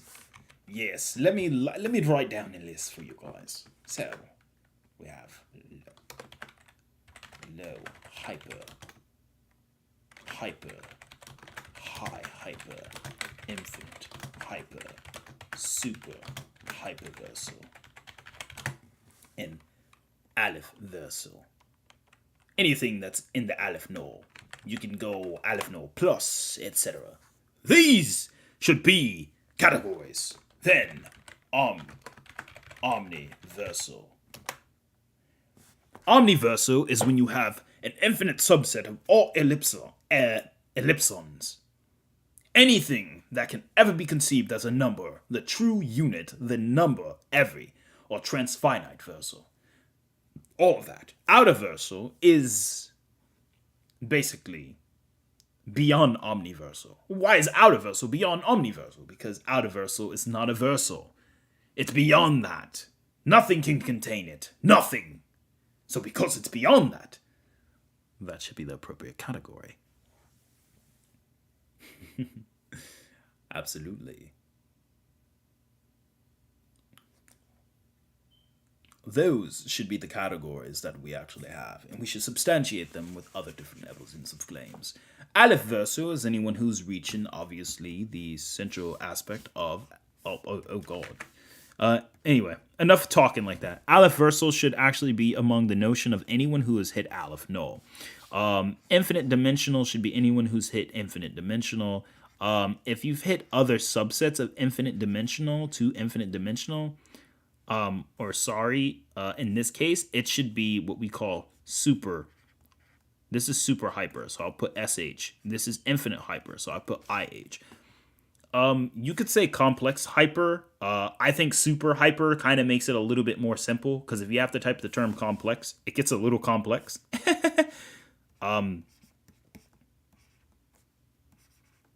I would probably do something like aleph versal, and this can go from aleph null to all the way to infinity. Like, literally, it can keep going. Then I would do, once all of those are contained into the omega, I would do omega versal, which, again, I also think after that, you should have ellipson versal.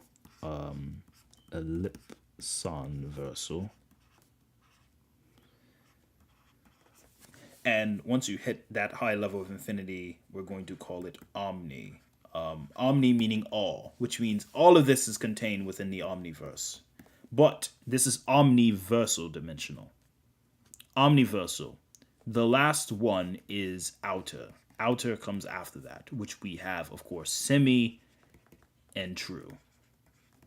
A semi-outerversal being can destroy the omniverse. An omniversal being can't destroy the omniverse. They can just destroy. See, an omniversal being destroys all that's here. Boom, boom, boom, boom. Now, an outerversal semi-being destroys the entire omniverse. Boom, boom, boom, boom, boom. Because they're beyond it. But a true outerversal being can destroy the outerverse. Alright? There you have it. I think so, Thor. I agree. If they're that strong. Nah, brother. He high hyper. Just cause Omni King. Omni meaning all king. Meaning king. So his name is all king. So he's high outer. Yeah. Grand Prix broken, especially in the heroes. Yeah, I appreciate you guys. Thank you so much. Yeah, I wanted to do my best to come into the stream. Thank you guys so much, everyone who's been supportive and coming to the stream. So I hope you was kind of able to learn a little bit more about the true nature of dimensional theory. Anyway, guys, this has been Atari HMB. I hope everyone has themselves a wonderful night. I do like it, Goku Black. Thank you again for popping by, man. Welcome. And everyone else, will just have a wonderful time. Everyone have a wonderful night. And again, with that said, this is Atari HB. I'm going to be signing off. By the way, before I go, I do want to show you guys something relatively interesting. It's actually something I want to show you guys in a case of, kind of a battle. So I'll let you guys put in the chat. Give me a fire if you want to see Monad versus Mystic. An ice if you want to see Ace versus jeez, the devil. Ace versus the demon guy. One or the other. Doesn't matter to me. Let me know. What do you guys want to see? Fire for Monad and Mystic. Ice for Ace. And I'll go ahead and show you guys that real quick before departing on the stream. Alright, so we got oh shoot, my bad. Don't ask, I didn't mean to hide your comment. Alright, there we go. Man, we got two ice, we got two fires, two ices. Oh, fire and ice. Oh man, this is crazy. I can't show both. Alright guys, I'm gonna do my best to do like some voice acting. Yeah, you know what? My boy Nonad is the coolest character. Fire Knights. Alright, you guys want me to do both, so I'll do both. Let's go ahead and bring it forth. So before I do, let's go ahead and bring up the scene. Here is the script. I'm going to go ahead and read it to you guys, and then I'm going to pull up the picture that actually belongs to the image. So here we go.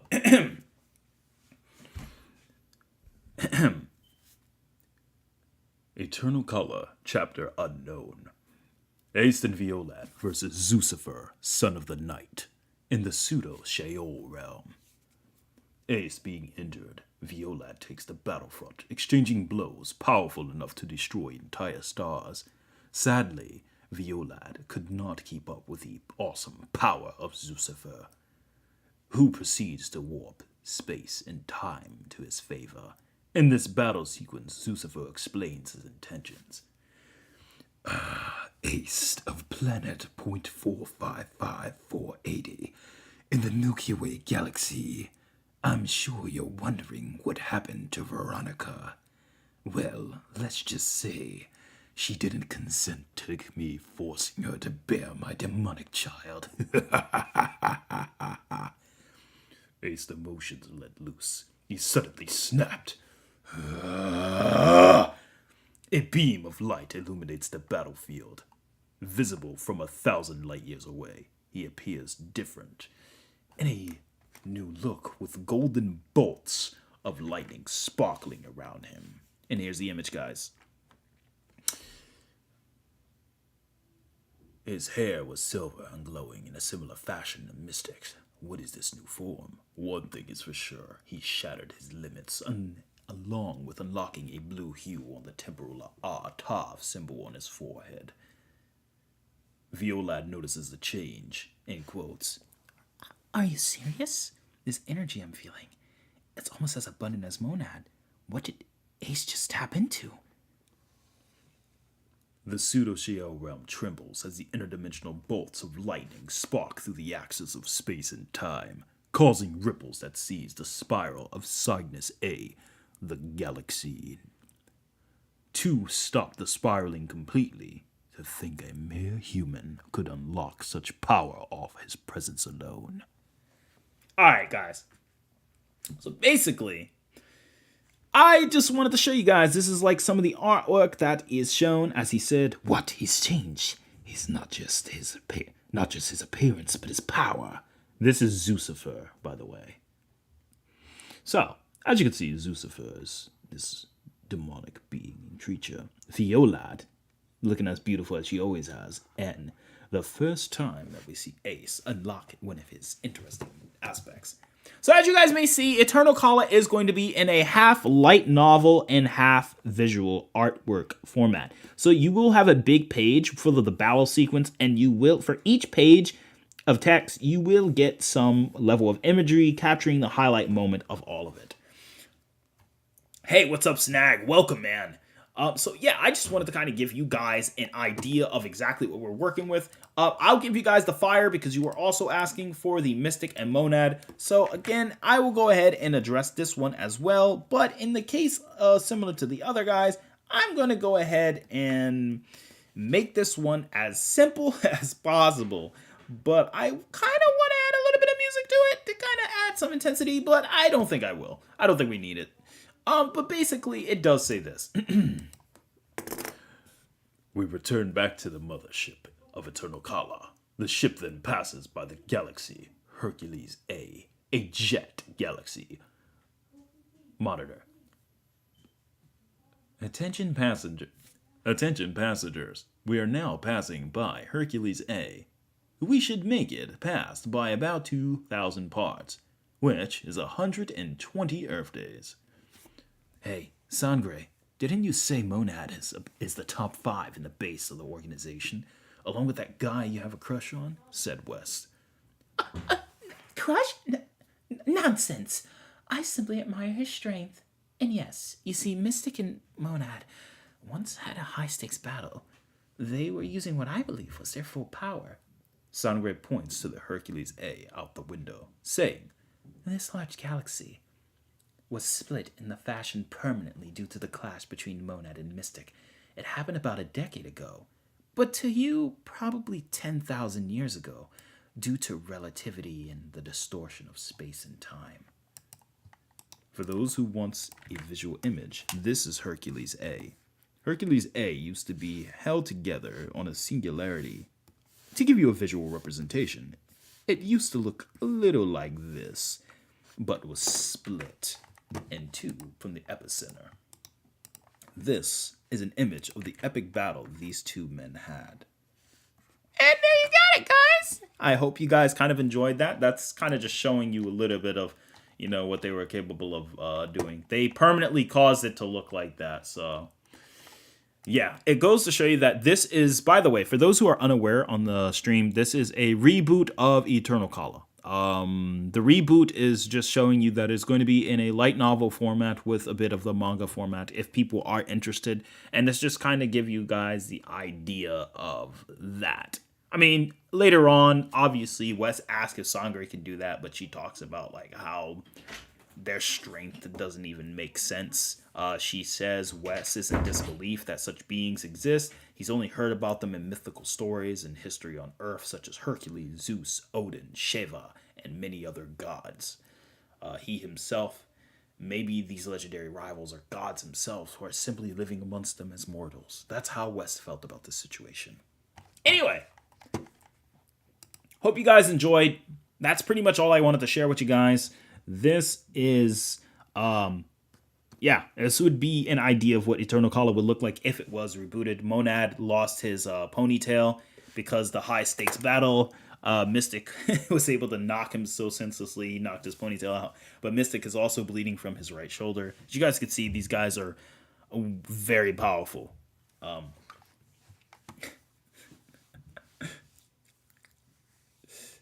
Thank you so much, Ari Ramirez. Thank you, Donaz. Thank you, guys. Thank you, Goku Black. Thank you, Soru. Thank you, Snag. Thank you, everyone else, for coming through. So again, I appreciate everyone. We're at the 2-hour mark. Yeah, Mystic's Dreads, absolutely. But so far, I believe that is going to be the end of the stream today. Thank you guys so much for everyone who came through.